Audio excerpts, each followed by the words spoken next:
দর্শক আমন্ত্রণ এটিএন নিউজের সাপ্তাহিক আয়োজন popular life insurance company limited বিস্টক অনুষ্ঠানে আপনাদের সাথে আছি আমি গোলাম কাদির রবু।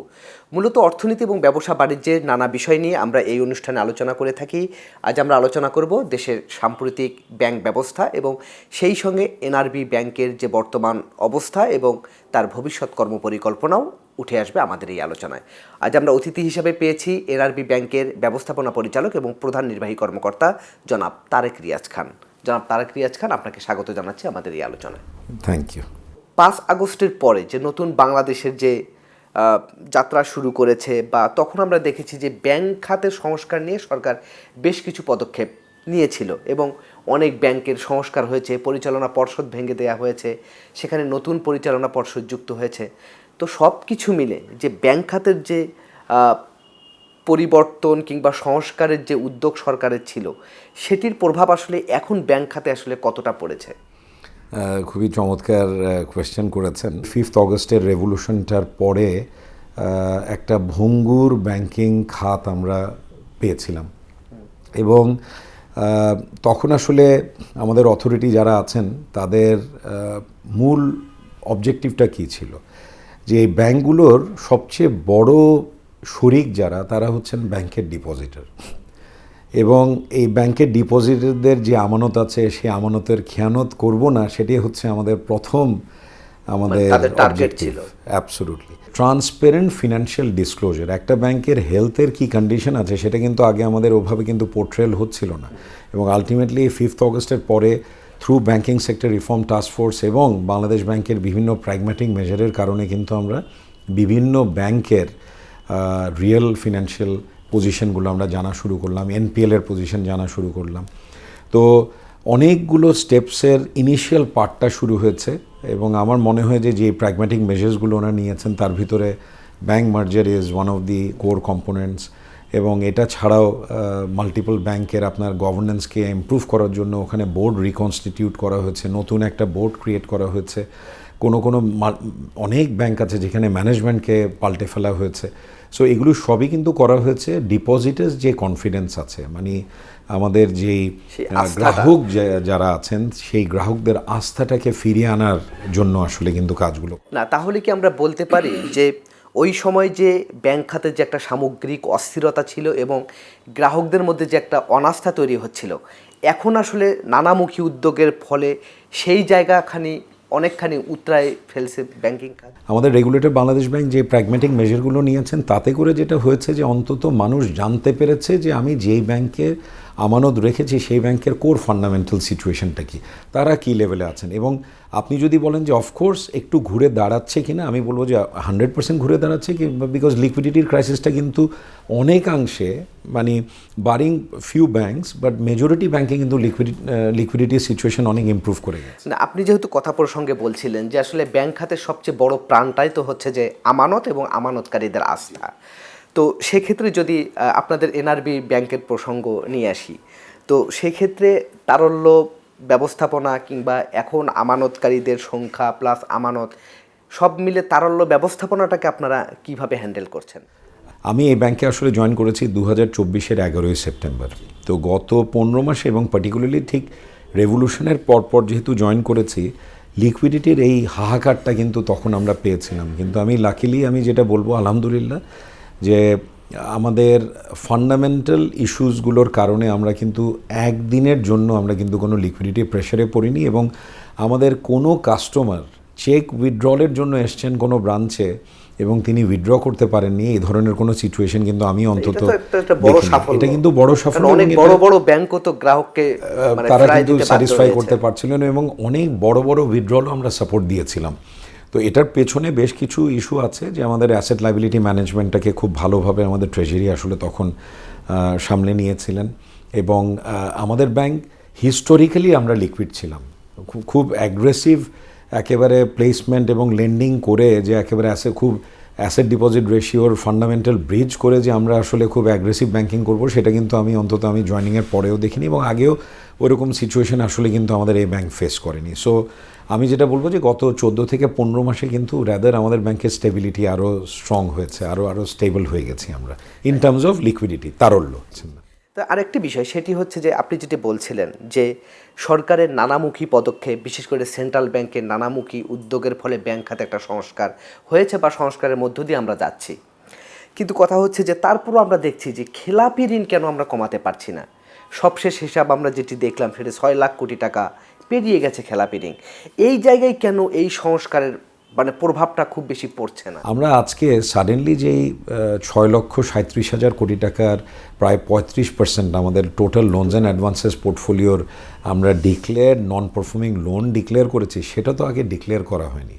ট্রান্সপারেন্সি ছিল না। তখন আমরা বলে যাচ্ছিলাম আমাদের দেশের ইন্ডাস্ট্রি এনপিএল হচ্ছে মাত্র 3%, 4%, 5%, আস্তে আস্তে বেড়ে ওটা 9%-এ গেছে। কিন্তু ওই রিয়েল এনপিএল বা রিয়েল পিকচারটা তো আসলে কখনো কিন্তু ম্যানেজমেন্ট বা বোর্ড কিন্তু এই জাতির কাছে কিন্তু প্রেজেন্ট করে। বাট আজকে as part of the banking sector reform আমাদের রেগুলেটর বলেছে আপনারা আপনাদের বুকটাকে ওপেন করুন, যাতে করে আমাদের যে আমানতকারী যারা আছেন ওনারা রিয়েলি আপনাদের পিকচারটা পান। সমস্যাটা চিহ্নিত না হলে তো আমি রুট কজ যদি বের করতে না পারি তাহলে তো আমি ট্রিটমেন্ট দিতে পারবো না। সেই জায়গাটাই কিন্তু কারণে আজকে আমাদের এই হাই এনপিএল, এই এনপিএল কিন্তু হ্যাজ বিন দেয়ার। এনপিএল এমন না যে এটা হিডেন ছিল এবং সেটাকে উইন্ডো ড্রেসিং করা হচ্ছিল বা ট্রিটমেন্ট দিয়ে দিয়ে সেটাকে ভালো রাখা হয়েছিল। কিন্তু আজকে যেই এনপিএল দেখছি, এখন যেহেতু এনপিএল বেড়ে গেছে, এখন হচ্ছে এনপিএল রিকভারির টাইম। সেক্ষেত্রে আপনাদের ব্যাংকের কি অবস্থা এখন, এনপিএল কি অবস্থায় আছে এবং আপনারা এই খেলাপি ঋণ আদায়ের ক্ষেত্রেই বা কি কৌশল নিয়ে এখন এগুচ্ছেন? 16.5 কোটি মানুষ, 56,000 বর্গমাইলের একটি দেশ, $465 বিলিয়ন, আমরা 62টি ব্যাংক আমরা এখানে অপারেট করছি। এতে যেটা হয়েছে একটা আনহেলদি কম্পিটিশন ক্রিয়েট হয়েছে এবং দেখা যাচ্ছে যে একজন বড়োয়ার তিনি যদি ধরুন 100 টাকা এক ব্যাংক থেকে পায়, ওই কাস্টমারকে নেওয়ার জন্য তার কিন্তু লিমিট এনহান্স করে আবার আরেকটি ব্যাংক তাকে একটা অফার দিচ্ছে এবং পরে দেখা গেল 2 থেকে 3 বছরের মাথায় আবার থার্ড ব্যাংক তাকে আরও লিমিট বাড়িয়ে তাকে ওই ব্যাংকে নিয়ে যাচ্ছে। এটা ছাড়াও প্যারালেলি যেটা হচ্ছে ওই কাস্টমারকে আরও 5-6টি ব্যাংক প্যারালেলি তাকে আবার ক্রেডিট অফার দিচ্ছে এবং সাথে করে যেটা দেখা যাচ্ছে এই ক্লায়েন্টের রিকোয়ারমেন্ট আছে ধরুন 100 টাকা, তাকে আমি দিয়ে বসে আছি পুরো ইন্ডাস্ট্রি ওয়াইড 400 টাকা। তো এটাকে আমরা আমাদের ক্রেডিটের যে নর্ম আমাদের টার্মিনোলজি বলি সেটাকে বলি ওভার লেভারেজ। তো একটা কাস্টমারের যতটুক তার ডেট সার্ভিস ক্যাপাসিটি আছে, পেমেন্ট ক্যাপাসিটি আছে, সেটাকে ব্রিজ করে তাকে অনেক বেশি ফ্রি মানি তাকে দিয়ে দিয়েছি এবং এটার কারণে যেটা হয় ফান্ড ডাইভার্সন শুরু হয়ে যায় এবং তখনই এমবেজলমেন্টগুলো শুরু হয়ে যায় এবং আমরা দেখা গেছে যে আমি একটু নিজের দোষ নিজের কাঁধে আমরা নেব যে ব্যাংকিং সেক্টরের ব্যাংকাররাই আমরা তো প্রচুর কাস্টমারকে কিন্তু আমরা নষ্ট করেছি by offering them more credit, যেটা কিন্তু তার আসলে ন্যায্য পাওনা ছিল না। তো আমার যেটা মনে হয় যে এই এক্সট্রিম কম্পিটিটিভ একটা এনভায়রনমেন্টের কারণে কিন্তু এই রাইজ অফ এনপিএল এবং এই ধরনের যেহেতু ক্রেডিট নর্মস এবং আমাদের যে রেগুলেশনসগুলো কিন্তু সবই আমাদের পেপারে লেখা আছে, বাট সেগুলোর কিন্তু প্রপার আমাদের কিন্তু এক্সিকিউশনটা আসলে নেই। দর্শক, আপনারা দেখছেন popular life insurance company limited বিস্টক। এবার নিচ্ছি ছোট্ট একটি বিরতি, আমাদের সঙ্গেই থাকুন।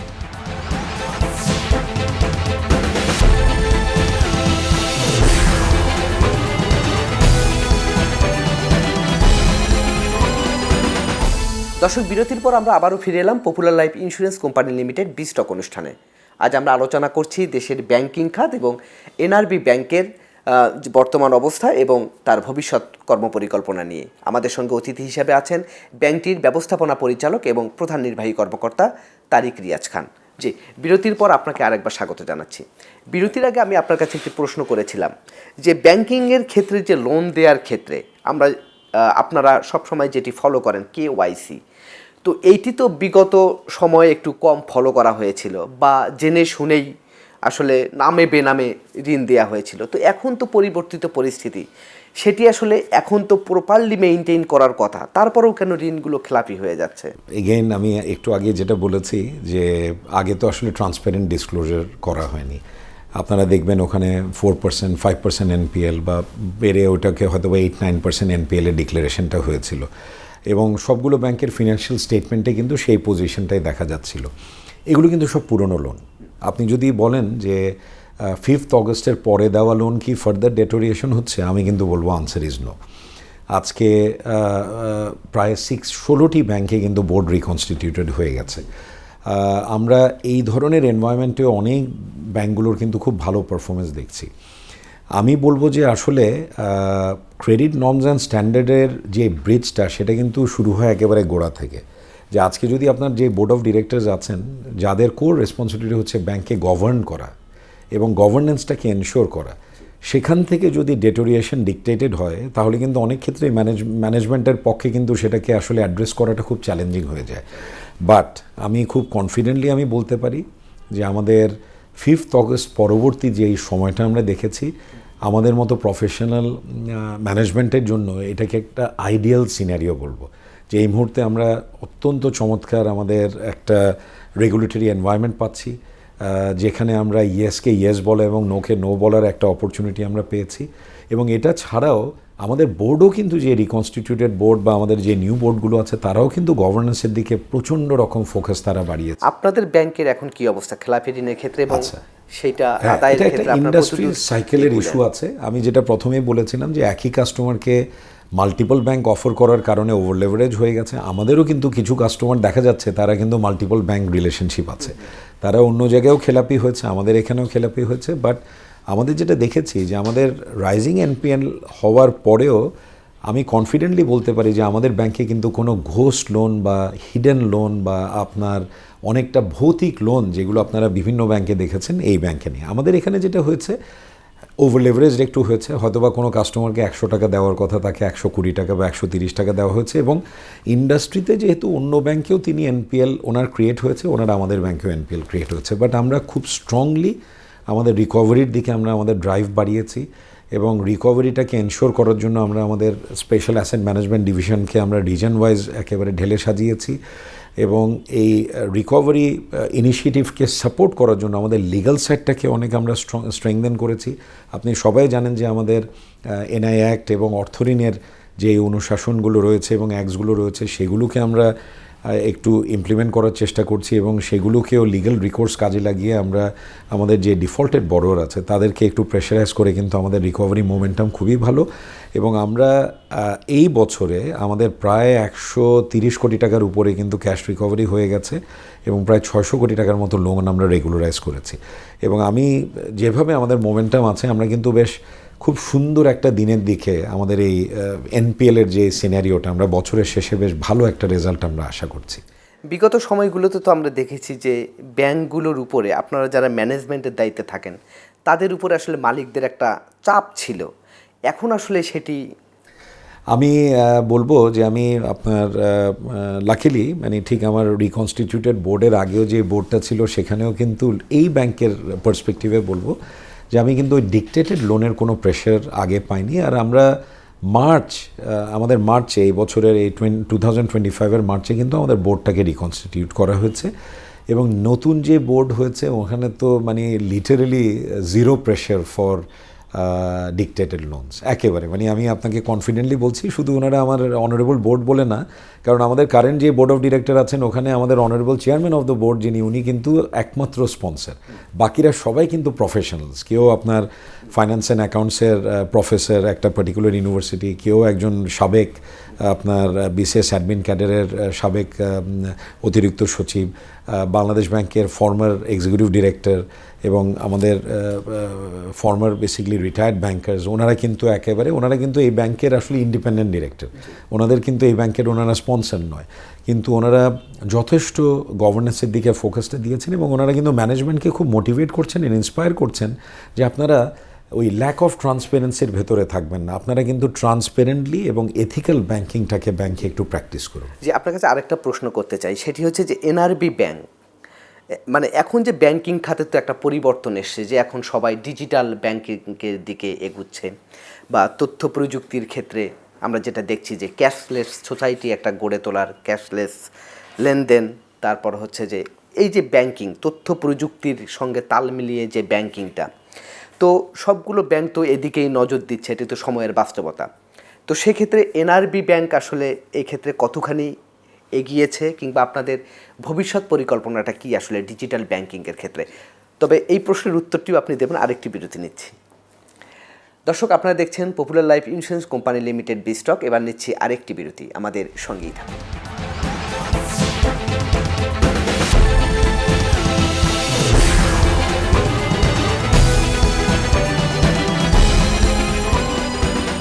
দর্শক, বিরতির পর আমরা আবারও ফিরে এলাম popular life insurance company limited বিস্টক অনুষ্ঠানে। আজ আমরা আলোচনা করছি দেশের ব্যাংকিং খাত নিয়ে। আমাদের সঙ্গে অতিথি হিসাবে আছেন এনআরবি ব্যাংকের ব্যবস্থাপনা পরিচালক তারেক রিয়াজ খান। জি, আপনাকে আরেকবার স্বাগত জানাচ্ছি। জি, আপনার কাছে জানতে চেয়েছিলাম যে এই যে এখন যে ডিজিটাল ব্যাংকিংয়ের কথা বলা হচ্ছে, তথ্য প্রযুক্তির সহযোগিতায় যে banking, cashless banking, cashless society যে গড়ে তোলার যে একটা রূপান্তর চলছে, সেক্ষেত্রে আসলে আপনাদের ব্যাংকের অগ্রগতি কতখানি বা আপনাদের ভবিষ্যৎ পরিকল্পনাটা কি আসলে? ক্যাশলেস বাংলাদেশের একটা বড় ড্রিম, যেটা আমাদের বাংলাদেশ ব্যাংক ড্রাইভ করছেন, সেটার আসলে কিছু মেইন অবজেক্টিভ আছে। একটা হচ্ছে আপনার আমাদের যে ডেমোগ্রাফিক যেই ডিভিডেন্সটা আছে, আপনি খেয়াল করে দেখুন আমাদের বাংলাদেশ কিন্তু খুব ইয়াং পপুলেশন, এবং আমাদের জেন জিকে যেটাকে বলছি, তারা কিন্তু আর আসলে ব্রাঞ্চে এসে ব্যাংকিং করবে না, এবং তারা অনেক বেশি টেকনোলজি ফোকাস, টেকনোলজিক্যাল এভলিউশনের সাথে তারা নিজেকে অনেক অ্যাডাপ্টেশন, অনেক ফাস্টার। এবং এই পার্টিকুলার নতুন জেন জিকে আপনাকে স্যাটিসফাই করতে গেলে কিন্তু আপনার ব্যাংকিং টেকনোলজি যে ট্রান্সফরমেশন, সেটাকেও অ্যালাইন করতে হবে। সেই পুরনো আমাদের এই ট্রেডিশনাল ব্যাংকিং ওনাদের জন্য না, মানে এটা এখন অনিবার্য বাস্তবতা। এটা অনিবার্য বাস্তবতা। এবং সেকেন্ড একটা কম্পোনেন্ট আছে, সেটা কিন্তু আবার খুব সিরিয়াস একটা পার্ট। আপনি যত বেশি ইকোনমিতে ক্যাশ রাখবেন, আপনার কিন্তু মানি লন্ডারিং বেড়ে যাবে, করাপশন বেড়ে যাবে। করাপশন এবং মানি লন্ডারিংকে যদি অ্যাড্রেস করতে হয়, তাহলে কিন্তু আপনাকে এই ক্যাশলেস সোসাইটি ক্রিয়েট করতে হবে, ডিজিটাল ট্রান্সফরমেশনে চলে যেতে হবে, ইলেকট্রনিক ব্যাংকিংয়ে চলে যেতে হবে। সো আমাদের এই পার্টিকুলার, আমি যদি আমাদের এনআরবি ব্যাংক পিএলসির কথা বলি, আমাদের এই নিউ বোর্ড অফ ডিরেক্টরস যখন রিকনস্টিটিউটেড হয়েছেন, ওনারাও আসার পরে ওনারা কিন্তু বারবার বলছেন যে ম্যানেজমেন্ট, আপনাদের স্ট্র্যাটেজিক ভিশন কী? আমরা তো গ্লোবালি দেখছি, কারণ ওনারাও রেগুলার ট্রাভেল করেন, এবং যেহেতু আমাদের এনআরবি ব্যাংক, আমাদের স্পন্সররা কিন্তু সবাই এনআরবিস, ওনারাও কিন্তু আমাদেরকে বারবার বলছেন যে একটা ম্যাসিভ এভলিউশনাল জার্নি হচ্ছে। এনআরবি ব্যাংক পিএলসিকে আপনারা কি রেডি আসলে এই জার্নির সাথে আপনাকে তাল মিলিয়ে সেখানে যাওয়ার জন্য? আমি খুব কনফিডেন্টলি আমরা বলতে চাই যে আমাদের নেক্সট যেই 3 থেকে 5 ইয়ার্সের যে স্ট্র্যাটেজিক ভিশন এবং প্ল্যান আছে, সেটার কোর প্ল্যানই হচ্ছে এই প্যারালেল টু কনভেনশনাল ব্যাংকিং, বা আমাদের এই যে এই ব্রাঞ্চ ড্রিভেন বা ট্রেডিশনালি ব্যাংকিংয়ের প্যারালেলি আমরা একটা bank within a bank create করতে চাই, এবং সেটা হচ্ছে ডিজিটাল ব্যাংক। সেটা কীরকম? আমাদের 109টি ব্রাঞ্চ রয়েছে, এবং আমাদের ব্যাংকের বয়স 12 বছর। সো আমরা যদি আজকে খুব একটা স্ট্রং ফোকাসও দেই, আমাদের পক্ষে কিন্তু প্রায় এই 68,000 গ্রাম বাংলা, কিংবা আমি যদি প্রায় 564টি উপজেলা, আমরা কিন্তু পৌঁছানো সম্ভব না। কিন্তু আমাদের একটা টুল আছে, যেটার মাধ্যমে কিন্তু আমাদের এই পুরো গ্রাম বাংলার জনপদ থেকে শুরু করে বাংলাদেশের যে কোনো কর্নারে আমরা পৌঁছাতে পারবো, সেটা হচ্ছে ডিজিটাল প্ল্যাটফর্ম।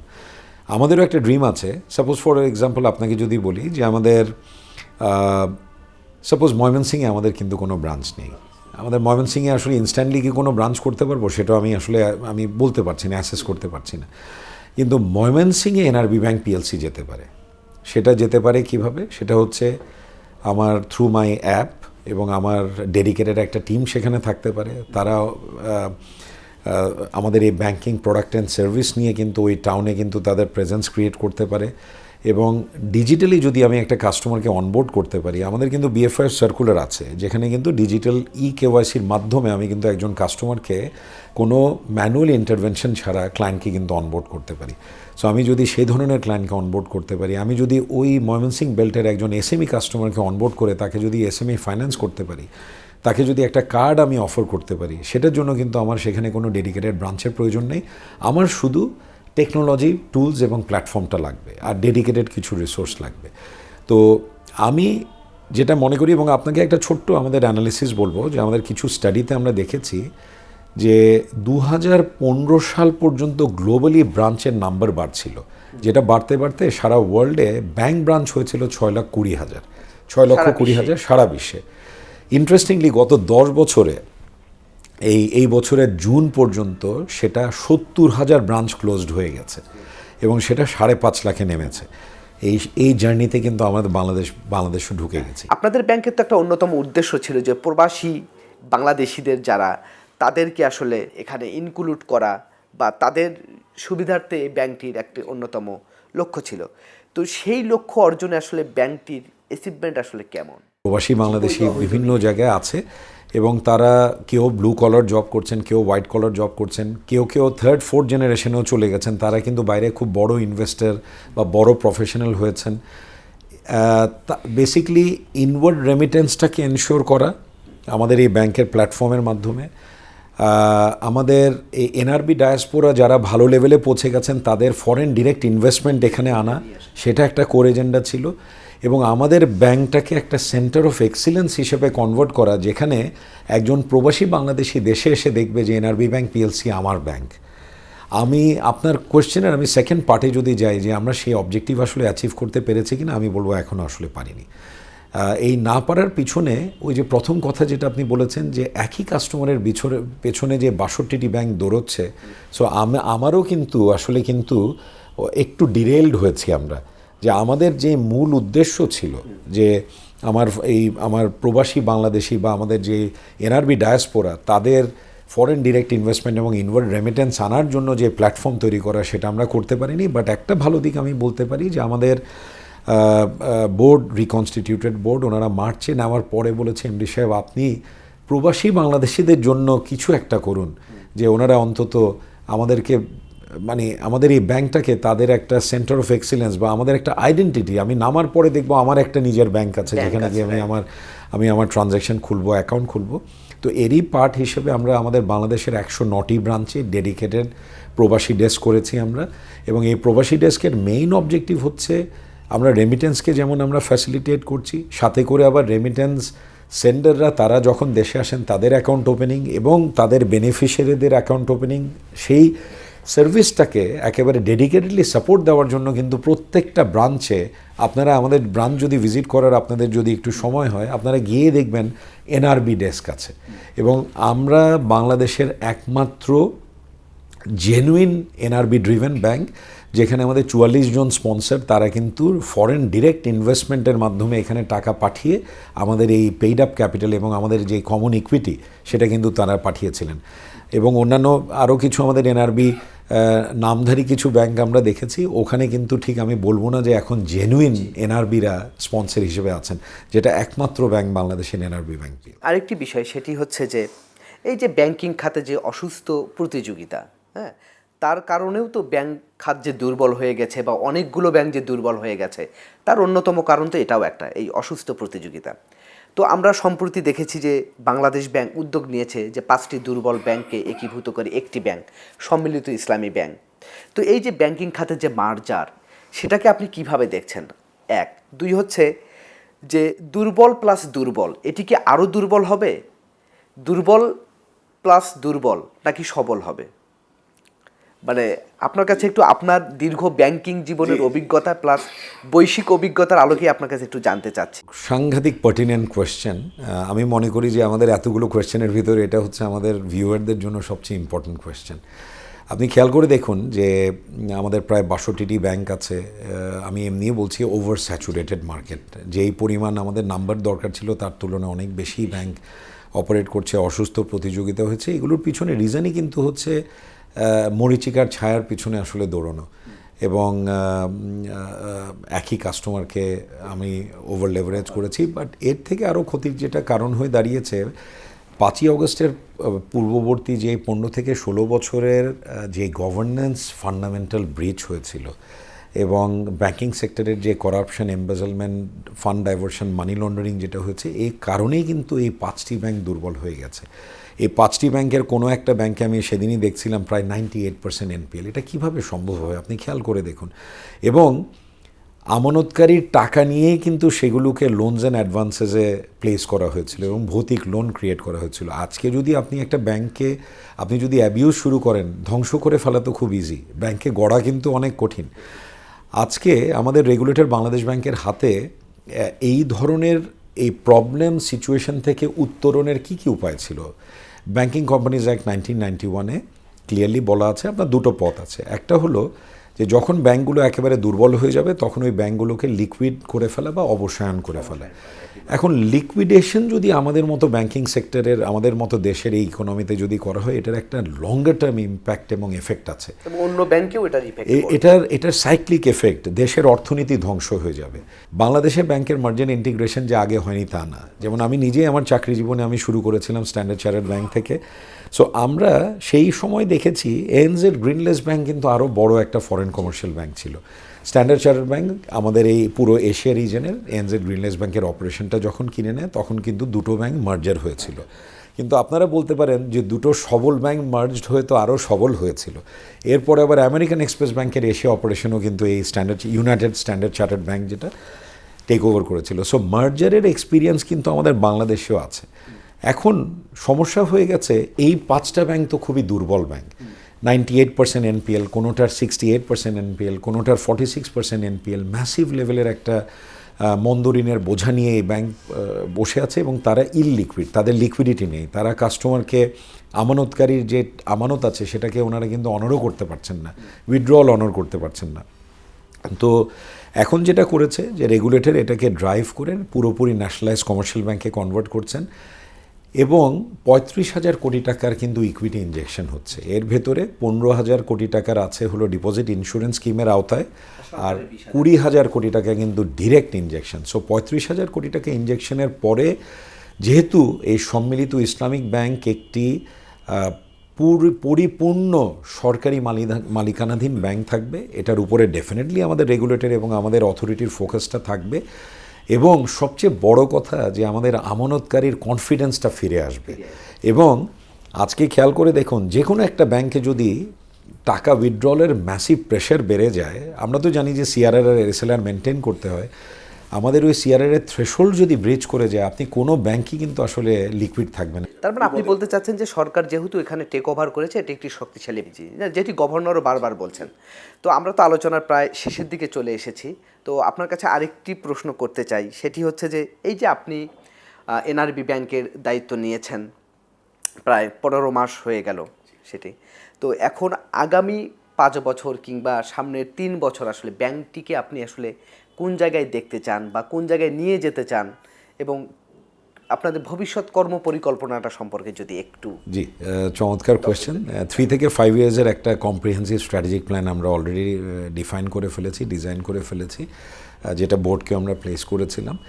তো আমাদের আসলে যেটা হয়েছে কি যে আমরা 109টি ব্রাঞ্চ সাব ব্রাঞ্চ আছে। আমরা যে খুব বেশি আসলে ব্রাঞ্চ আর সাব ব্রাঞ্চ আর বাড়াবো সেটা আমাদের স্ট্র্যাটেজিক প্ল্যানে নেই। আমাদের কোর ফান্ডামেন্টাল হচ্ছে আমরা যে কোনো মূল্যে ব্যাংকে লিকুইড রাখবো, এটা হলো নাম্বার 1 আমাদের অবজেক্টিভ। এবং লিকুইড রাখার মেইন কারণই হলো যে আমাদের আমানতকারী যারা আছেন তারা যাতে তাদের ডিমান্ডের অনুযায়ী যখন একটা চেক আমাদের কাছে উইথড্রলের জন্য দেবে, আমরা কোনো দিন একদিনের জন্য যদি না বলি যে আমি লিকুইডিটি নেই, আপনি কালকে আসুন। এটা হচ্ছে নাম্বার 1, আমরা লিকুইড থাকবো। নাম্বার 2 হচ্ছে আমাদের যারা স্পন্সর আছেন এবং যারা আমাদের স্টেক হোল্ডার আছেন, আমরা publicly listed company, public limited company, আমাদের কিন্তু শেয়ার হোল্ডার্স আছেন, তারা কিন্তু ইকুইটি ইনজেক্ট করেছেন এই ব্যাংকে। সো আমাদের অ্যানাদার কোর ফান্ডামেন্টাল হলো একদিনের জন্য হলেও আমাদের ক্যাপিটাল ইরোশন আমরা অ্যালাউ করব না, কোনোভাবে যাতে ক্যাপিটাল শর্টফল না থাকে এবং ক্যাপিটালের ডাউনফল না হয়, সেটা হচ্ছে সেকেন্ড পয়েন্ট। থার্ড যে পয়েন্টটা আছে যে আমাদের এনপিএল পার্সেন্টেজ, আমাদের significant reduction of NPL percentage হচ্ছে আমাদের একটা কোর এজেন্ডা, যে আমাদের রিকভারি ইনিশিয়েটিভ এবং লিগ্যাল রিকোর্স কাজে লাগিয়ে যত তাড়াতাড়ি সম্ভব আমাদের মন্দ ঋণের যেই সংখ্যাটা বা আমাদের ভলিউমটা আছে সেটাকে সিগনিফিক্যান্ট রিডাকশন করা, এবং আমাদের ডিপোজিট গ্রোথ এবং আমাদের লোনস অ্যান্ড অ্যাডভান্সেস গ্রোথ এবং নন ফান্ডেড ইম্পোর্ট এক্সপোর্টের ফ্যাসিলিটেশনের মাধ্যমে ব্যাংকের প্রফিটেবিলিটিটাকে সাস্টেনেবল রাখা। এবং এটা ছাড়াও আমাদের আরেকটা পার্ট যেটা আমি আমাদের ডিসকাশনেই বলেছি, যে আমাদের এই ব্রিক অ্যান্ড মর্টার, মিনিং আমাদের এই যে ব্রাঞ্চ ব্যাংকিং, ট্রেডিশনাল ব্যাংকিংয়ের প্যারালেলি আমরা চাচ্ছি আমাদের ব্যাংকটাকে একটা ডিজিটালি পাওয়ার্ড, ডিজিটালি ইকুইপড একটা ডিজিটাল ব্যাংকে আসলে প্যারালেলি কনভার্ট করার জন্য এটার মেইন অবজেক্টিভ হচ্ছে কস্টের রেশনালাইজ করা, যে আমরা অনেক কম খরচে যাতে করে আমরা আমাদের বেশি সংখ্যক মানুষকে আমরা আমাদের ব্যাংকের আমরেলে আনতে পারি এবং তাদেরকে আমরা সার্ভিস দিয়ে যেতে পারি এবং একটা সাস্টেনেবল প্রফিটেবিলিটি ক্রিয়েট করে আমাদের যাতে সাস্টেনেবল ডিভিডেন্ড আমরা আমাদের স্টেক হোল্ডার যারা আছেন তাদেরকে আমরা পে আউট করে যেতে পারি এবং অত্যন্ত মানে আমরা বলবো যে রেসপন্সিবল কর্পোরেট সিটিজেন হিসেবে আমাদের একজন বনেফাইড ট্যাক্স পেয়ার হিসেবে যাতে আমরা সরকারকে আমরা এই ট্যাক্স সাপোর্টটা কন্টিনিউ করতে পারি এবং সেটা তখনই করতে পারবো যখন আমরা খুব ভালো প্রফিট ডেলিভারি করব। সো আগামী 3 থেকে 5 বছরে আমাদের এটা আমাদের প্ল্যান আছে। এছাড়াও আমরা যেটা করছি ঠিক কর্পোরেট ব্যাংকিং ফোকাসের পাশাপাশি আমরা একটু এসএমই এবং রিটেলের ফোকাসটা বাড়াচ্ছি এবং ইনক্লুসিভ ফাইন্যান্স এবং পার্টিকুলারলি ফিনান্সিয়াল ইনক্লুশনের দিকে আমাদের যেমন স্কুল ব্যাংকিং, আমাদের ওমেন ব্যাংকিং, আমাদের বিভিন্ন সেগমেন্টাল অ্যাপ্রোচ আমরা সেটা একটু বাড়িয়ে আমাদের ইনোভেটিভ ব্যাংকিং এবং পার্টিকুলারলি আমাদের এই ছোট ছোট রিটেল কাস্টমারকে আমরা আমাদের আমরেলা একটু অনবোর্ড করতে চাচ্ছি। তো এটাতে যেটা হবে যে আমাদের পোর্টফোলিও রিস্কটাকে আমরা ডাইভার্সিফাই করতে পারবো এবং ডিপোজিটের ক্ষেত্রেও দেখা যাবে যে আমাদের লিকুইডিটি ডাইভার্সিফিকেশন হবে এবং একটু লো কস্ট ডিপোজিটের দিকে আমরা ফোকাস করে আমাদের কস্টটাকেও র্যাশনালাইজ করতে পারবো। আমরাও আশা করি যে আপনারা আপনাদের লক্ষ্য পূরণ করেন এবং সেই সঙ্গে দেশের ব্যাংকিং খাতে একটি গুরুত্বপূর্ণ ভূমিকা যাতে এনআরবি ব্যাংক পালন করতে পারে এবং সেই সঙ্গে ব্যাংকিং খাতে একটি নতুন মাত্রা যোগ করুক এনআরবি ব্যাংক, সেই কামনা করছি আমরাও। জি, আমরা আলোচনার একেবারে শেষ পর্যায়ে চলে এসেছি। আপনাকে অসংখ্য ধন্যবাদ আমাদেরকে সময় দেওয়ার জন্য। আপনাকেও ধন্যবাদ। দর্শক, এই ছিল আজকের popular life insurance company limited বিস্টক। আগামীতে আবারও দেখা হবে অন্য কোনো বিষয় নিয়ে। সে পর্যন্ত ভালো থাকুন, সুস্থ থাকুন। এটিএন নিউজের সঙ্গেই থাকুন।